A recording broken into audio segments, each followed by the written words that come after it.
Hey, my babies, never forget the fact that it's church folks out here that's doing the exact opposite of the Lord's work. So buckle up, because I have a story time from a session that I had earlier this week, and you're going to want to hear this, especially before y'all take y'all asses playing fake happy family with people and breaking bread with people that don't mean you any good.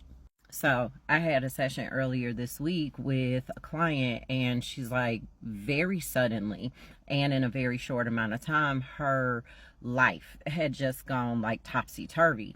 Now, she has a strained relationship with a couple of people in her family. You know, she's on her spiritual journey, she's growing, she's healing and things like that, and there are people in her family that don't agree with the fact that she left the church. So keep this in mind. But also too, now she's really starting to see who is actually there for her and who's not. So she's cut quite a few people off. However, there's this one relative of hers that she does everything for her relative, okay?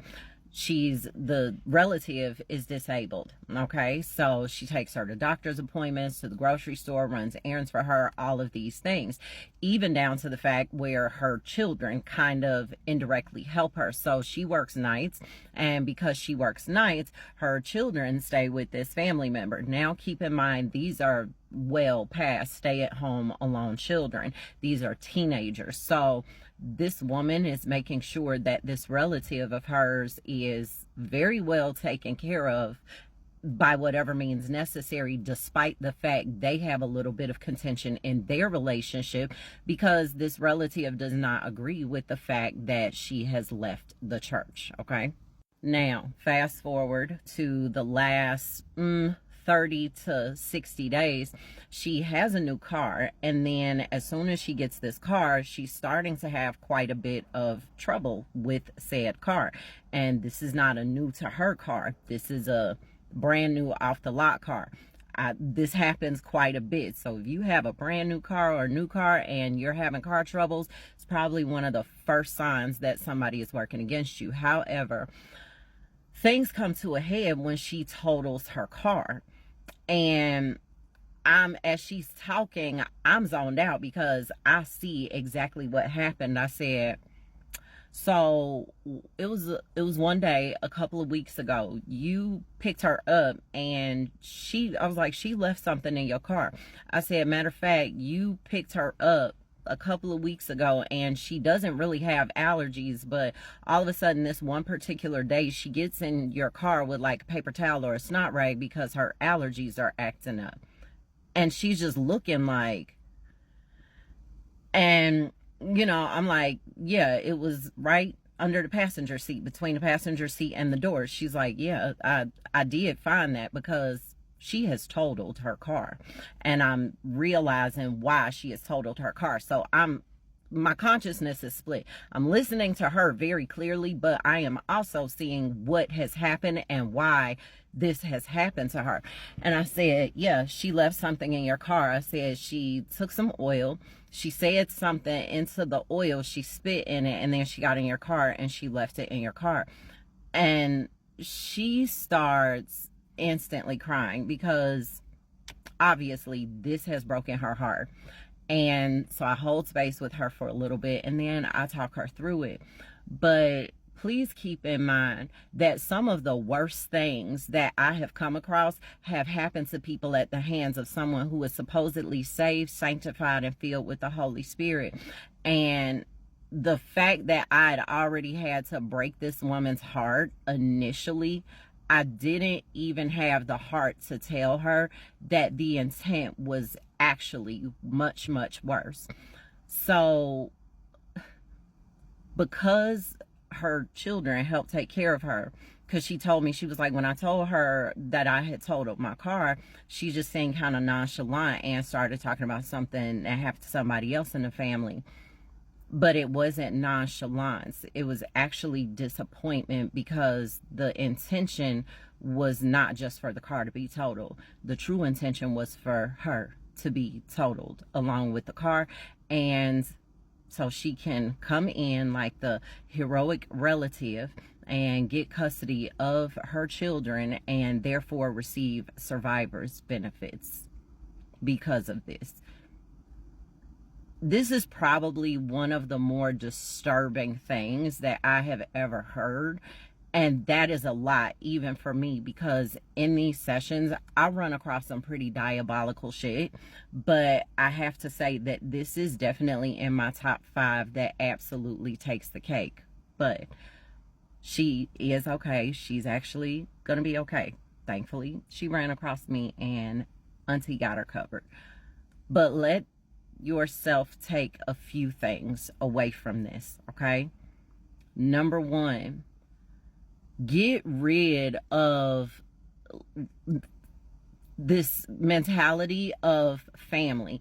There's a very big difference between family and people that you just swim in the same gene pool with. Just because y'all have the same blood running through your veins does not mean that these people do you any well. So definitely think about this before you go and break bread with people that you know really don't fuck with you like that. Because little do you know, the fact that these people still have any type of access to your energy or presence, that actually empowers them to be able to do anything to you. Now, also too, we talk a lot about justification, right? You have to, before you do something against somebody, you have to make sure that it's justified. Keep in mind that not all systems of magic work on justification on the front end before you go on the offense with magic, but they all do operate on justification on the back end. However, just because a working against you is not justified doesn't mean that it won't hit. It just won't stick. So as bad as this was with the previous incidences with her car and totaling her car, it still did have an effect, but it didn't have the totality of the intended effect. So this is why we say also too, nobody is untouchable. A person can do an unjustified working against you and you will still receive an effect. Again, just not the full brunt of it, because the intention of this was horrible. But also to take note of the fact of how easy it is, how powerful that tongue is, because this lady did this with a paper towel, some oil, her words, and some fucking spit, and she left it in her car. Her own flesh and blood relative. She intended to unalive her so that she can have custody of her children and get survivor's benefits, just simply to have an extra $800 or $900 a month. And this is somebody that, despite the fact that her own children don't mess with her, she does, and she makes sure that she is taken care of. Please stop being so naive about the fact, oh, that's family, baby. When I tell you, family will fuck you first, worse, harder, and faster than anybody else. And part of the reason why they're able to do it and why they do it so much is because of the simple fact that most people are conditioned to receive abuse because it is in the vessel of cousin, aunt, sibling, parent. Stop doing that and stop taking your ass around people that you know do not mean you any good. Detach and cut off the energy. And I'm gonna be real honest, a lot of times, and this is not the first time that this has happened, I even had problems with people in my own relation circle, because I'm not gonna fucking say family, people that have tried to pray against me. I'm gonna pray that God show you. I already know her. I don't accept that. And now the fact that you even said that, you have made yourself a known enemy to me, and I will detach and depart from you, and you will never receive anything from me. Family, you get to choose. Relatives, you don't. Stop going around these people that don't mean you any good, and protect yourself and protect your peace at any and all costs. If y'all's spiritual disciplines differ and they don't agree with it, that is no longer your target audience. Goodbye, because they're letting you know that their time on your path has ended. Please stay safe. Stay safe. Use your discernment. I love you.